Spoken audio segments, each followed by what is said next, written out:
All right, so we got some more news today on this Giannis situation, right? Shams gave us the news. Shout out Shams. Reportedly, Giannis is open minded about exploring a trade for the first time in his career. What do we think about it?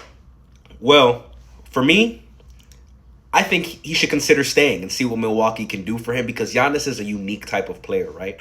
He's not the type of player like a Kevin Durant who could go into any system, and he has such a skill set that his game will just fit in with anyone.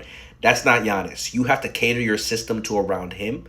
Try make sure he's trying to get downhill and have the ball in his hands. Because Giannis, he could look like a very different player if he isn't playing a certain brand of basketball. Not to say that he can't perform to that level, but if you understand hoops, you'll understand that the way he plays is very specific, and he doesn't have a variety of play styles, and you have to really cater to him in order for him to be as dominant as he is, which is all deserved. Don't get me wrong. He's an MVP candidate. He deserves to be catered to, but just in terms of pairing him with another star player, the fit has to be immaculate. It can't be a wishy-washy fit because we expected this fit with Dame to go seamlessly well. And it really wasn't a great fit for someone who could space the floor, close games, and they never were able to mesh that well.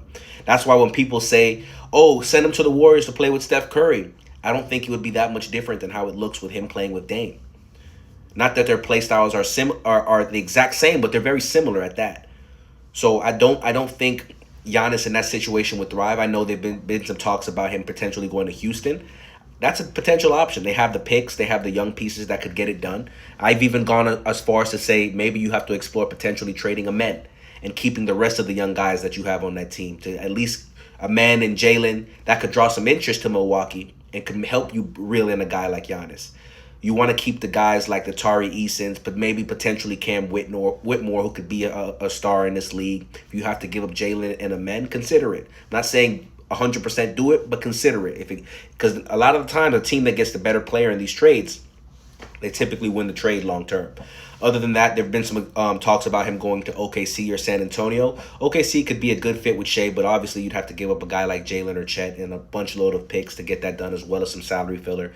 Now, as far as pairing him up in San Antonio with Victor and De'Aaron Fox, that's something I could get behind because it looks like something that could be a legitimate contending team, honestly. They have the youth, they have the depth, but how would it work with him and Victor? Because Victor is a franchise guy. So is Giannis. I hope if that pairing were to happen, that it wouldn't slowly affect or alter Victor's development to being a future face of the league, which he's well deserved of. So, but this is only my opinions on it. It is what it is. We'll see what happens. And right now, it's all speculation.